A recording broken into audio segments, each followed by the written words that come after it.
Ladies and gentlemen, welcome back again to NDTV's flagship series, India Through the Eyes of Its Icons. And joining us today is somebody who wears many hats, most of them actually unknown to the world. Mrs. Sudha Murty. Welcome to NDTV. Namaste. Different pallus, I will tell. Mrs. Murty, I'm going to begin with one of the hot button issues these days. How many languages do you know, and how has multilingualism shaped your life and career? Number one, I love to learn new languages because language is a tool when you work in different states. And my work was with Infosys Foundation, where I have to meet different states, different people. So I decided to learn many languages as much as possible. I grew up in earlier days in Maharashtra, so I learned Marathi. My mother tongue is Kannada. Then, of course, I know English. Hindi, I know, thanks to Bollywood, I suppose. Then I learned Tamil. I hired a teacher and I learned. Then I know Konkani. Then Telugu, I understand 100%. Gujarati, I understand 100%. I can make a conversation. Odisha language or Oriya language, I understand 100%. So 7-8 languages I know. Mrs. Sudha Murty, you said you learnt Tamil. And right now, there is a big controversy in Tamil Nadu where they are saying again and again that, you are trying to impose Hindi on us and why should we learn Hindi and this and that, etc. You have said that we should learn as many languages as possible. What are your views on this matter? It's my personal opinion because I wanted to work in Tamil Nadu, so I hired a teacher, learned Tamil. I can read actually, but slowly. And it helped me a lot in tsunami. Okay? This is my way of looking at it. And particularly when you are young, you can learn as many languages as you can. That is my own experience. When I was young, I learned Marathi, Konkani, Hindi, Kannada, to some extent Urdu, because I come from multilingual city known as Hubli, a small town with different type of language could be used there. So this is my take is children can learn any number of languages, and language is a tool, it's a bridge. All of us are islands and only bridge is language. So I want to have many bridges and it's good for my work. Did you at any stage in your long life, you realize that language in particular was needed because Hindi ensures mobility? We never had any problem. We never faced any problem. One is because we knew Hindi, we enjoyed beautiful movies. Okay? And in Hubli, Hindi bhi chalta hai, that kind. So throughout my life, I never faced difficulties. Oh, we should only have these languages, not have that language. No. Given a chance, actually, I was learning Prakrit with the book, but Prakrit is not practiced. I always love to learn language, and children can learn a lot of language. This is my theory, and I have practiced it. At a time when you did your engineering, that college and then masters, it was like a trailblazing kind of a thing. Women were not in engineering. Women were not in sciences, first of all. Engineering all the more tough because it was completely male-dominated. And people probably did not even discuss girls joining engineering back in those days. So what was your entire experience then at that point of time? Who sort of prepared you to think that you can do engineering? Was it your family, your parents? And how did you actually navigate that space full of all men all over? It was the year 1968. I joined engineering college.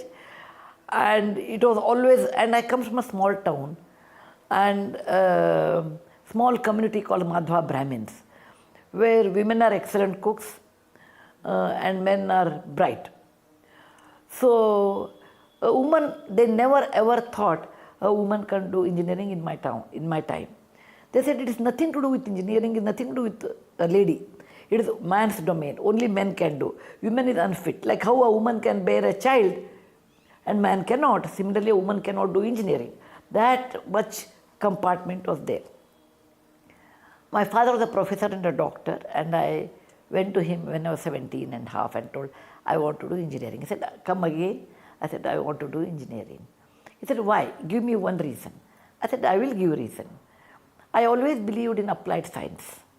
Applied science is the one which makes human more efficient, even now I believe, more efficient and more helpful in the society. Like computer is the result of applied science, or any machine is the result of applied science. I said, I believe in applied science and I want to study that. He said, no one in our family has gone, no one in our community has gone, and it is a little unheard. So why can't you become a doctor where I can teach you, guide you? Women were in those days, normally will learn, go up to degree level.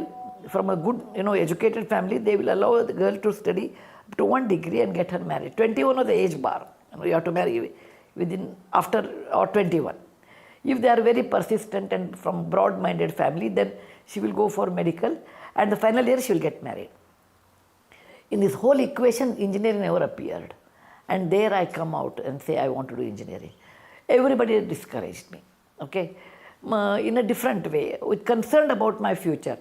Like my mother said, you are good in maths, you do MSc mathematics, you can become a professor, and then you can take holiday, leave, you can bring up the family. That's very convenient for a woman.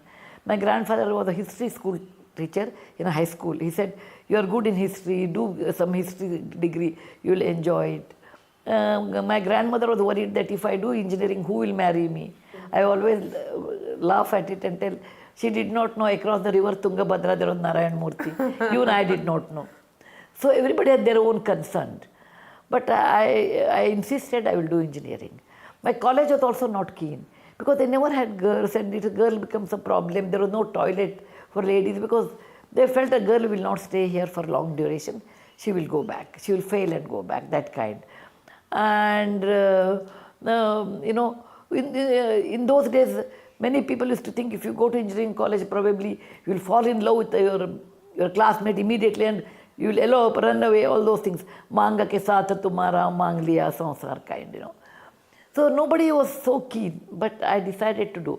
Then my parents supported. My father said, I will give choice to you in 2 things in life, which are very important for a woman, I feel. Number 1, her education. Number 2, her marriage. She must make choices because she will stay with these 2 choices throughout her life. And thus I joined engineering college with lot of resistance. I feel bad for my father because many people, in India we are very famous for giving advice, even though you don't ask. Come and tell Dr. Saab, you have 3 daughters. How do you allow your daughter to do engineering? Other 2 daughters will remain unmarried because nobody will marry her. And she is a teenage girl, so she says she wants to do. You should say strict orders. No, I am your father, you should do your degree in English or Kannada, whatever major, and get married. My father said, no, I will not do. She is asking something she wants to learn. She is not doing anything wrong. So he took a stand that let her do engineering. So after 50 years, I went to Telco, Tata Motors, they call it. I joined in 1974. So 2024, it was 50 years, I went back. I could see 800 technical girls working on a car. And I shed tears, tears of happiness seeing my own fraternity there. Second, tear of little sadness because how much my father underwent harassment from everybody sending his daughter to an engineering college. So did your choices impact lives of your siblings? Well, probably to a great extent it helped them because when I married Narayan Murty across the river, that was something unimaginable because we always married between Tungabhadra and Krishna river, that domain, that area, we married within that. Okay, we never crossed the river. I crossed and married a man that side. Everyone asked me, how can you marry a person? It was in 1978. I knew Murty in 1974. How can you cross the river and marry? Because there's a lot of cultural difference. Like they eat rice. They're like typical South Indian, they eat rice. We don't eat rice. We are a very special area where we have half Maharashtrian, half South Indian mixed together. They drink coffee. We drink coffee when we are not well. They call a woman with respect as Amma, whereas we call a widow as Amma. So they said, how can you marry someone crossing this with a different culture? And I married. And later my brother married to a Japanese girl. And he told, everyone said there was nothing wrong because his sister has crossed the river, he has crossed the sea. Okay. But it did help my siblings to express what they want to do in their life, what course they want to take. My sister is a gynecologist, one sister. Other one is a computer scientist who went to IIT Madras, MSc Physics, and my brother went to IIT Delhi. So that gave a kind of strength that as long as you are legally, ethically right and want to learn new things, then you can do that. Mrs. Murty, in this entire conversation of yours, the word choice is very important. Yeah. It's a choice, and choice even of a teenager, it's quite magical almost how you describe what all your father actually went through in those days back in 1960s. It's almost unimaginable today as we sit in 2025. Do you think that women today have far more choices? And do you think that even in the countryside, we need to empower younger women more and more for them to display or showcase their talent to the world? I do agree. For example, in the city, they have more choices because they are more educated. Education brings choice. Economic freedom brings choice. Okay. You go to the rural area where I spend my maximum time. This kind of a choice is relatively less. One is a strong male dominating society. Second one is job opportunity. Number 3 is education. But nowadays it is not that bad, not like 60s. They do have colleges and parents are aware that education can change their daughter's life. And role models like P.T. Usha, okay, Malleshwari, or new champions like Dangal, Ngui like a Dangal, has made a lot of difference in a woman's life. Particularly when our women go to Olympics and it comes in the paper, it really makes a great difference now. And now Sunita Williams has come back. This gives a kick to women that, okay, we can do. Kiran Bedi, looking at their life. So when you look at those women who have shattered the barriers, who have glass ceilings, come out of it, they make so much difference to the rural area that she has done, even I can do. That is so at what the age I of 17, realize, and I really enjoy that spirit. At the age of 17, when young Sudha Murty would be Sudha Kulkarni then, right? So young Sudha Murty was growing up in that household.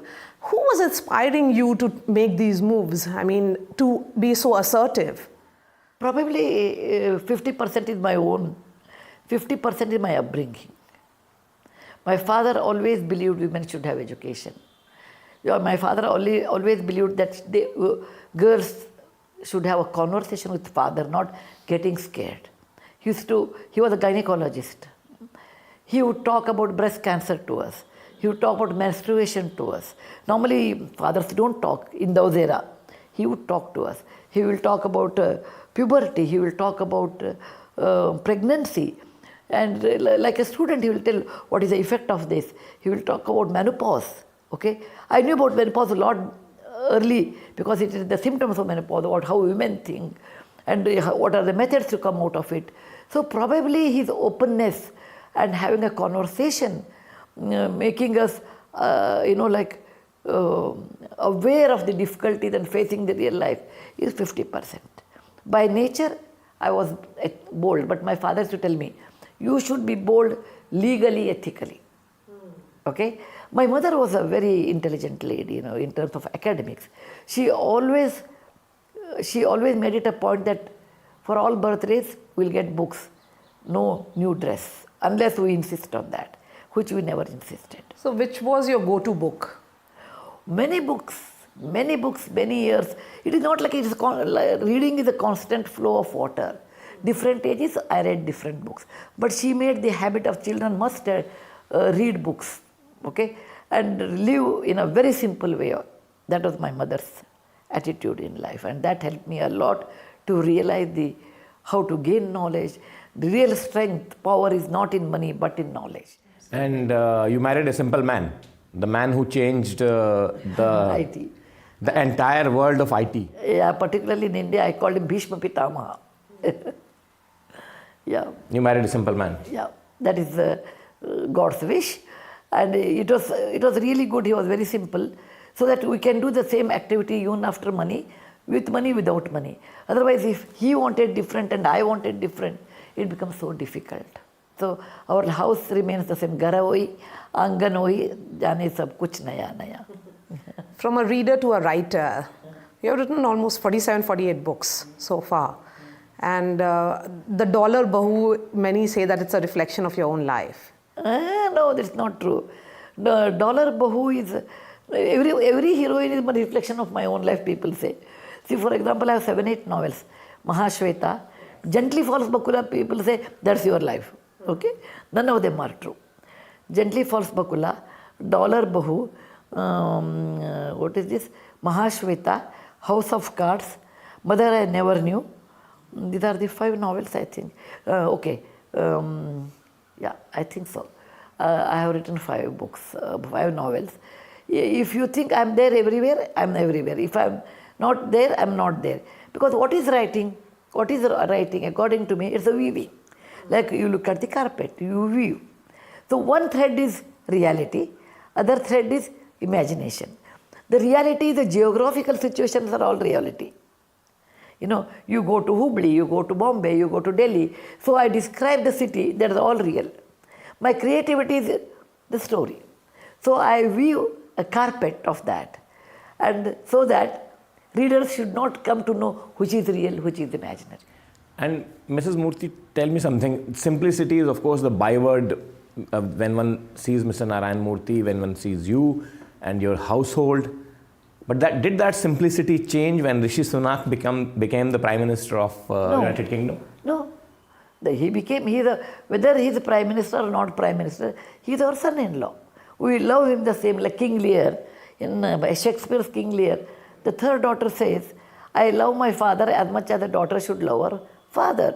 Similarly, whatever may be the Rishi's position, I love him like a new son. So in no way it has affected us. Why? He stayed in different, even though he would have been in the same country, still it would have been the same. Did the way the world was viewing you, it changed? The world? Yes, of course. When you get a lot of money, your people view you in a different way. New friendship will come, new acquaintances will come. Okay, people's expectation will change. When Rishi became, our son-in-law became a Prime Minister, people started asking me a lot of favors in England. I said, no, I can't do those things. He is head of the country in a different country. Absolutely, like, I cannot take anything and ask. Second thing, people started asking, how is life in 10 Downing Street? Because people want to know how people live. Have you gone there? Did you stay there? I said, I stayed very few times actually. I preferred to stay outside because of the security reason. So, no, people asked me many questions. People looked in a different angle, but nothing has changed with Rishi, with me, and with Rishi. Knowledge, money, you have abundance of both. and then you have somebody like Narayan Murthy in your life who has impacted and influenced you in many ways. How are these, various things changed Sudha Kulkarni to Sudha Murty? See, when you are young and teenager, life is like, I slept and dreamt life was beautiful. I woke up and realized life was beautiful. Yes. Okay? So when you go on maturing, seeing difficulties in life, failures in life, success in life, money in life, and no money in life, all these things make you very mature to understand. Like, my mother-in-law died in my hand. My mother died in front of me. And that time I felt all these people talk about money, connection, knowledge, even though they are abundant, the reality is the same. And every time it asserted me that, in life, as much as possible, be compassionate with people, because what exists is never permanent. Like Buddha says, whichever exists, that perishes. So difficulties in life has taught me that understand somebody's difficulties, be compassionate to them. And it never affected, money never affected me because of that. Mrs. Murty, many people are today, of course, when a lot of people were younger, probably this was not so much of a topic. But today they are aghast by the fact that somebody should work 70 hours a week or 80 hours a week. And your husband said that, that should be how youngsters should work. What are your views on it? What is your view, since you have been on the other side of that work-life balance? What are your views on this issue? Well, I can only quote my life. I don't want to talk about somebody else. Narayan Murthy decided to build Infosys with no money, with his colleagues, dedicated colleagues. And it is possible only when they work 70 hours or more. Otherwise, there is no way. There is no magic wand we had. Like, touch it today, Infosys will become so large. It was not there. It was sheer hard work, part of luck, part of the correct time you are in the correct place. Everything is there. And good colleagues, everything. And all of them worked very hard. Okay. So when they work very hard, what happens to their respective wives? Okay. In my case, I and Murthy talked about it. I said, Murthy, you work 30 years, he did not turn back. Always he worked. I said, 30 years, we did not know 30 years at that time. I said, you take care of Infosys. I will take care of my family, children. And I made that decision. And I also decided, there is no point in cribbing and telling your husband, oh, you are not there, because he is doing a bigger work. And it is not like Murthy works 70 hours. All your people who are journalists, you work 90 hours actually. Any moment of time you get a call, there is important news. In the middle of the night you go. Doctors work 90 hours, patient is there. People who would like to do something seriously, passionately, time never becomes a limit there. So I looked after the house. Bringing up children takes a lot of time. And I also started teaching in computer science in a college. And I also learned that I have to make my own path to be occupied and not, saying that I don't have time, you don't have time, and enjoy that. So I used to write, but I started writing little more. Then I started Foundation. Foundation engulfed me actually, all the time, 24/7. My children grew up, they went abroad. I always tell, between two of my children, Infosys born. When they left abroad, Infosys Foundation was born. I worked overtime. And now I'm working more than Murthy. And Murthy is supporting me. Behind every successful woman, there is an understanding man. So when Murthy was working, I supported. When I am working, Murthy supports. That's I call life. Like saying that it's not 70 hours or 50 hours or something. If somebody is passionate, and when you are young, you can work. Later, it may not be possible. You want to do anything, it requires time. God is very intelligent. He gives or she gives everybody 24 hours. Whether rich or poor, beautiful, ugly, okay. Whatever it is, you get only 24 hours. How do you want to spend? It is left to you. And if you want to do anything passionately, it requires time. And if you are passionate about your work, then your partner should support it. And then only the samsara rath will be moving, according to me. You are in Delhi, you travel a lot for your philanthropic work. And Mr. Murthy is largely in Bengaluru. So how is the marriage going?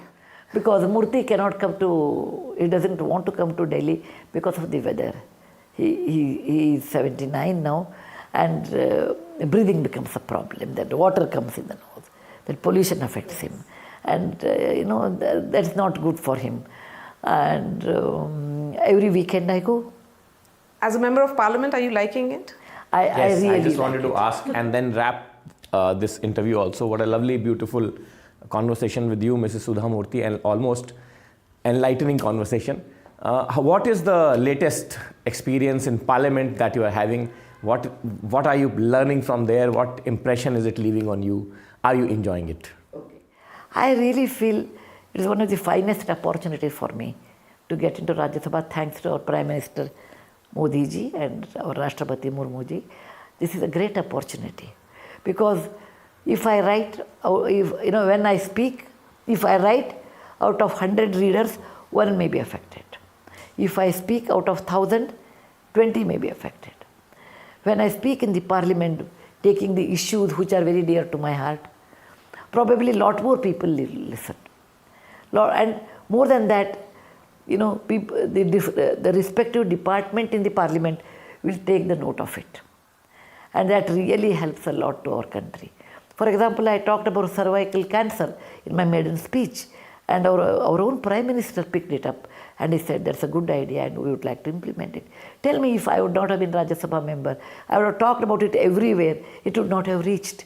So it's a great platform to assert good points, give your suggestion, and fortunately I am in House of Elders. So elders' duty is to give suggestion. Youngsters will execute it. And I consider I am very lucky to get this position where I can speak about the important things which are very dear to me in education, in philanthropy, all these points. Thank you, Mrs. Murty, for joining NDTV. Thank you very much. Thank you very much. Thanks a lot. It's my pleasure.